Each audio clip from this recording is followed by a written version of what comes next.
Good morning, students. How are you all? Hope all is well. Dear students, in the previous video, we discussed about the state executive, that means governor, their term, qualification, their work and power. आज हम इस video में बात करेंगे chief minister के बारे में। Chief minister जो स्टेट एक्सिक्यूटिव का एक अंग होता है, एक पार्ट होता है। The chief minister is the actual head of the government at the state level. मैंने पिछले वीडियो में आप लोगों को बताया गवर्नर जो है वह क्या होता है, नोमिनल है ना।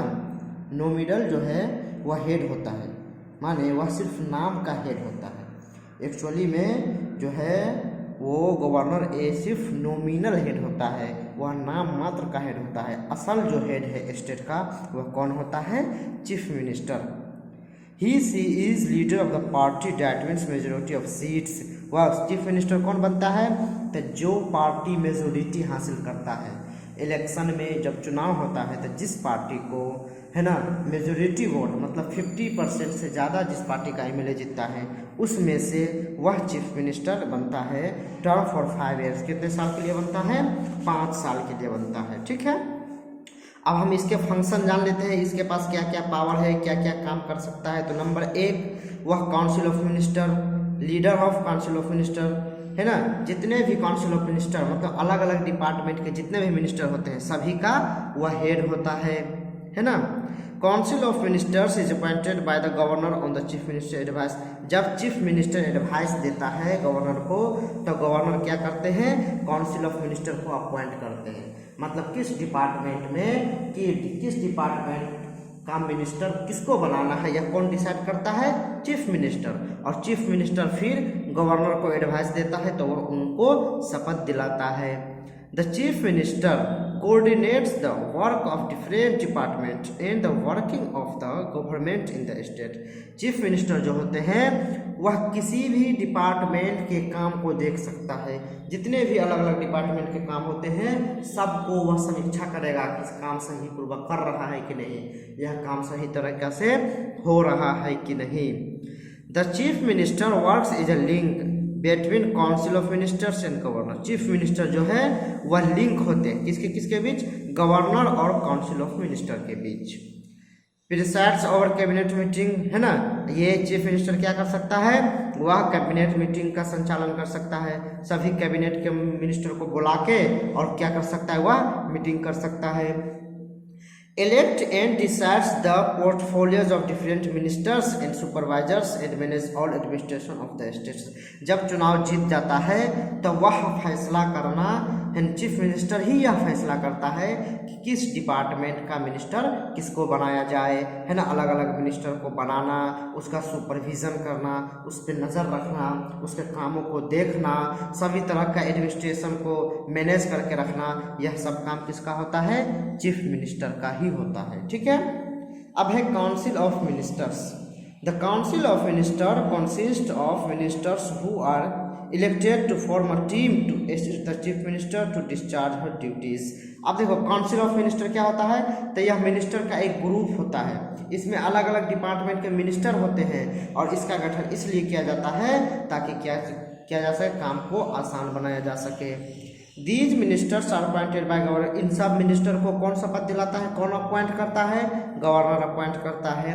They must be member of legislature. जितने भी कैबिनेट मिनिस्टर बनेंगे सब क्या होना चाहिए, लेजिस्लेचर के पार्ट होना चाहिए, मेंबर होना चाहिए, यानी वह एमएलए होना चाहिए। इफ नॉट, अगर वह एमएलए नहीं है तो they must get elected within 6 months to legislature. अगर वह जो है लेजिस्लेचर का पार्ट नहीं है, मेंबर नहीं है, तो 6 महीने के अंदर उसको चुन लेना पड़ेगा। The council of minister is collectively answerable. जो मिनिस्टर होते हैं वह क्या होना चाहिए, किसी भी चीज़ का आंसर देने के लायक होना चाहिए, उसके पास रिस्पॉन्सिबिलिटी होनी चाहिए। अगर लेजिस्लेटिव असेंबली में अगर या लेजिस्लेटिव असेंबली में या अलग से भी अगर कोई उनसे कुछ क्वेश्चन पूछ दे तो उसका जवाब देने की क्षमता उसके पास होनी चाहिए। The minister works for 5 years। और मिनिस्टर की भी टर्म कितने साल की होती है, 5 साल की होती है। Pleaser of the government, government की कृपा से वह कितने साल तक काम करते हैं, 5 साल तक। तो ये मैंने आप लोग को चीफ मिनिस्टर और कैबिनेट मिनिस्टर के बारे में बताया सब कुछ। चित्र में आप लोग एक सवाल पूछ रहे हैं कि ये जो है ना हु इज सी, कौन है यह, कहाँ की चीफ मिनिस्टर है, किस पार्टी से बिलोंग करती है, तो आप लोग इसका आंसर खोज के जरूर बताएंगे। चलिए अब role of state government, state government का रोल क्या होता है, ठीक है। In a democratic country, the main function of government is to look after the people and fulfill these needs. Democratic country जो होते हैं, जो लोकतांत्रिक है ना देश होते हैं, उसमें गवर्नमेंट का मेन काम क्या होता है, लोगों को देखभाल करना और उनके ज़रूरत को पूरा करना, यही तो मेन काम होता है ना। As state level the state government responsible for carrying out this duties, और स्टेट लेवल पे भी स्टेट गवर्नमेंट का भी यही रिस्पॉन्सिबिलिटी होता है कि इन सब ड्यूटी को अच्छी तरह निभाए। The state government collects revenue in the form of tax, state government क्या करता है, टैक्स के रूप में वह जो है ना रिवेन्यू को वसूलता है, कहाँ से, सिटीजन से। अब सिटीजन कोई दुकान कर रहा है, शॉप कर रहा है, उसको टैक्स देना पड़ेगा, मकान है टैक्स देना पड़ेगा, आपके पास ज़मीन है टैक्स देना पड़ेगा, कोई सर्विस कर रहे हैं टैक्स देना पड़ेगा। तो स्टेट गवर्नमेंट क्या करता है, इन सब के रूप में जनता से टैक्स वसूलता है। It then use the money to provide the citizen with immunities, अब देखो जो टैक्स वह वसूलता है उसका फिर उपयोग वह जनता के लिए ही करता है, उसी के सुख सुविधा के लिए, उसी की फैसिलिटी जैसे क्लीन वाटर है ना, rural development, hygiene, education, employment, तो इन सब के लिए फिर उस टैक्स का उपयोग सरकार जनता के लिए ही करता है। To do this the government has to first identify the need, अब देखो किसी को सरकार जब जो है सो उसको कोई फैसिलिटी देगी, पीने के लिए अच्छा पानी देगा या खाने के लिए अच्छा भोजन देगा, एजुकेशन देगा, एम्प्लॉयमेंट देगा, रोजगार देगा, तो उसके लिए पहले लोगों को गवर्नमेंट तो जान नहीं रहा है सबको, तो उसके लिए पहले यह उसको आइडेंटिफाई करना पड़ेगा कि किसको पीने के पानी की ज़रूरत है, किसको रोजगार की ज़रूरत है, इन सब चीज़ों को क्या करना पड़ता है, आइडेंटिफाई करना पड़ता है। After this, the state government has to look at its available resources and make a budget to how allocate these resources. उसके बाद क्या करता है, सरकार अपना जो है ना रिसोर्स देखता है कि हमारे पास कितना साधन है, हम कितना को फ्री में कुछ दे सकते हैं, फ्री में कुछ है ना बांट सकते हैं, और उसके बाद वह उन चीज़ों के लिए बजट बनाता है कि इतना करोड़ का है ना यह बजट है, इतना करोड़ जनता पे इस चीज़ के लिए खर्च किया जाएगा। अब इस चीज़ को जानेगा कैसे भाई कि किसको ज़रूरत है, किसको ज़रूरत नहीं है ना। तो यह distribution of resources and services is not easy job, resource को, संसाधन को डिस्ट्रीब्यूट करना। सपोज करो जो है सो राशन कार्ड किस किस को है ना, राशन कार्ड के द्वारा जिसको जिसको अनाज मिलता है, गरीब आदमी सबको अनाज मिलता है, तो यह आइडेंटिफाई करना कि कौन गरीब है कौन अमीर है, यह इजी जॉब नहीं होता है। As the government also has a lot of research, इसके लिए सरकार को बहुत रिसर्च करना पड़ता है ना।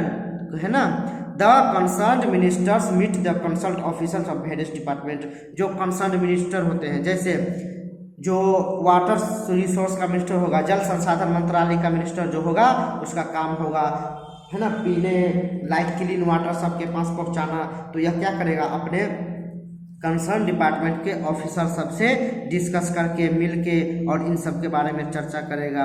They discuss the issue in the council meeting and make proposal on the basis of discussion, वह जब मीटिंग होता है, काउंसिल का जब मीटिंग होगा, तो इसमें वह इस बात को रखेगा और एक प्रपोजल रखेगा कि हम इस तरह का बिल पास करना चाह रहे हैं, है ना। अब इसको इंट्रोड्यूस लेजिस्लेचर, और उसी प्रपोजल को लेजिस्लेचर में बिल के रूप में जो है ना इंट्रोड्यूस किया जाता है, जो मैंने आप लोगों को पिछले वीडियो में अच्छी तरह बताया था कि बिल किस तरह बनता है। The higher official then enforce the law, और जब वह वोटिंग होता है, पहले सबसे पहले प्रपोजल पेश किया जाता है, फिर उसको इंट्रोड्यूस किया जाता है, इस पर डिस्कस होता है, डिबेट होता है ना, इसके बाद वोटिंग होती है, और फाइनली जब वह लॉ बन जाता है तो जो हायर ऑफिसर सब होते हैं उसका काम होता है कि इस लॉ को लागू करना। The subject on which the state and center can make law argument in various list, अब देखो स्टेट गवर्नमेंट का भी अपना लिस्ट है कि वह जो है ना किस किस लिस्ट पे काम कर सकता है। सेंट्रल गवर्नमेंट का भी अपना अलग लिस्ट है ना, किस किस चीज़ की काम है ना सेंट्रल गवर्नमेंट की जिम्मेदारी है, स्टेट गवर्नमेंट की जिम्मेदारी है, सब लिस्ट बना हुआ है। द कंसर्न है ना concurrent list content subject on both, और एक ऐसे लिस्ट होते हैं जिस पे स्टेट गवर्नमेंट और सेंट्रल गवर्नमेंट दोनों काम कर सकता है, वैसा भी एक लिस्ट होता है। जैसे है ना गवर्नमेंट जैसे मेक लॉ कानून बनाना, public health, water, primary education, sanitation and some subjects में द स्टेट, ये सब चीज़ स्टेट लिस्ट में होते हैं। To fulfill the needs of people of the state, the government should make the best use of available resource। अब देखो लोगों की ज़रूरत को पूरा करने के लिए स्टेट गवर्नमेंट का क्या काम होता है, उसे क्या करना पड़ेगा, अच्छे रिसोर्स को यूज़ करना पड़ेगा। For this it needs the estimate of the resource and suitable plans to utilize the, इसके लिए उसे जो है ना एक suitable प्लान बनाना पड़ेगा लोगों की जो है सो समस्या को समाधान करने और उसका विकास करने के लिए।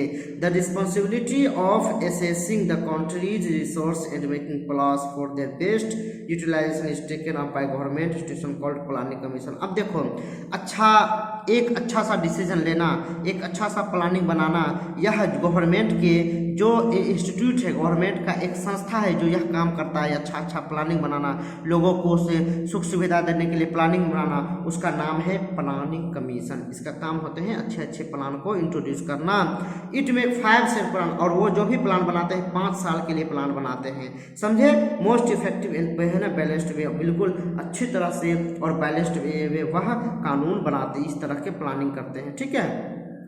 Role of state government distribution of resource. अब स्टेट गवर्नमेंट का रिसोर्स के डिस्ट्रीब्यूशन में और सर्विस के डिस्ट्रीब्यूशन में क्या योगदान होता है। Now we know that we responsible of the state government to distribute resources and provide. अब देखो अब हमने अच्छी तरह जान लिया कि स्टेट गवर्नमेंट को यह जिम्मेदारी होती है कि वह कुछ सर्विस है जैसे एजुकेशन का, rural development, land reform, irrigation, तो यह सब काम को इन सब सर्विस का अंजाम देना किसका काम होता है, स्टेट गवर्नमेंट का होता है। The government collect various tax from the such. अब गवर्नमेंट क्या करते हैं, बहुत अलग अलग सोर्स से टैक्स वसूलते हैं और उन सब को फिर क्या करते हैं, जनता के लिए ही खर्च करते हैं। To understand the role of state government in distribution of resource and service and factor which govern, let's study. एक एग्जाम्पल हम लोग देखते हैं कि किस तरह सरकार जो है ना अपना रिसोर्स की उपयोग करते हैं। यह एग्जाम्पल है ना राजस्थान के अजमेर जिला का, है ना। इन 1994 और 1994 में अजमेर के राजस्थान जिला में एक ब्लॉक है ना पीसांगान, है ना। इसमें एक क्या किया गया, एक development water land waste land, वहाँ की जो लैंड वेस्ट हो गई थी, बर्बाद हो गई थी, उसको डेवलप करने के लिए एक क्या प्रोजेक्ट लाया गया, है ना। एक्चुअली मामला यह था कि Pisangan block face the problem of soil erosion. Pisangan जो ब्लॉक था वह सोइल इरोशन, मिट्टी कटाव का मतलब प्रॉब्लम फेस होता था due to the flow of rain water from Aravalli. Aravalli rain से जो रेन वाटर आता था तो वह रेन वाटर क्या करता था, इस जगह की मिट्टी को काटकर अपने साथ ले जाता था लगभग 2 डेकेड से। Rain water in its course deposit stone, तो क्या क्या सरकार ने, और ये रेन वाटर और क्या करता था, इसके जो कोर्स होते थे, जो मुहाने होते थे जहाँ पर किसान खेती करता था, वहाँ पे मिट्टी, वहाँ पे स्टोन, पत्थर, छोटा छोटा बड़ा बड़ा पत्थर ला के रख देता था। अब देखो हम अगर किसी भी ज़मीन में, है ना, जहाँ पे किसान खेती करता है वहाँ पे पत्थर वगैरह ला के रख दे तो वहाँ पे खेती होगा, नहीं होगा। वहाँ का ज़मीन उर्वरक नहीं होगा, वहाँ कल्टीवेशन करना बहुत मुश्किल हो जाएगा। तो वह ज़मीन क्या हो गया, कल्टीवेशन करने के लिए अनफिट हो गया। तो सरकार और अनफिट हो गया और उस जमीन की नमी, मॉइस्चर खत्म हो गई, वाटर लेवल है ना कम हो गया, तो किसान कैसे खेती करेगा। This affected the economic life of the people very badly. तो यह जो है अब खेती नहीं हो रहा है तो किसान का इकोनॉमिक लाइफ बहुत बुरी तरह प्रभावित हुआ। Since the land was not fit for cultivation village had to earn living daily workers. अब देखो वह जमीन जो है, वह खेत, वहाँ का जमीन किसान के लिए उपजाऊ लायक नहीं था, तो लोगों को बहुत दूर दूर चलकर अजमेर जाकर, है ना, वहाँ पे, है ना, काम करना पड़ता था और अपने जीवन का यापन करते थे, है ना। दे हैड टू वॉक, उसको 4 से 5 किलोमीटर चलना पड़ता था। फेच वाटर को लाने के लिए, पानी पीने लायक पानी को लाने के लिए 4-4, 5-5 किलोमीटर चलना पड़ता था। फॉर्डर फॉर कैटल मवेशी के लिए चारा लाने के लिए, है ना। उल फॉर फ्यूल, ईंधन के लिए, लकड़ी लाने के लिए, इन सब चीज़ों के लिए उन्हें 4-4, 5-5 किलोमीटर चलना पड़ता था। द प्रोजेक्ट, तो वहाँ 1995 में एक प्रोजेक्ट स्टार्ट हुआ। इसका मेन काम था कंजर्विंग सोइल को कंजर्व करना, उसमें मॉइस्चर लाना और इसके वाटर लेवल को इम्प्रूव करना, और है ना मवेशी को चारा जो है सो प्राप्त चारा है ना उपलब्ध कराना, लकड़ी फ्यूल के लिए लकड़ी उपलब्ध कराना, इन सब चीज़ की है ना इसके लिए एक प्रोजेक्ट लाया गया। इसका काम था इम्प्रूव द सोशल एंड गांव के सोशल और इकोनॉमिक कंडीशन को इम्प्रूव करना। It was completed in the 2010, और वह 2000 ये जो प्रोजेक्ट लाया गया 1995 में लाया गया और 2002 में कंप्लीट हो गया। It change the whole block of Pisangna from absent poverty, और वह है ना पिसांगन के पूरे ब्लॉक को ही गरीबी और है ना अंडर डेवलपमेंट से निजात दे दिया और उसको डेवलप कर दिया, है ना।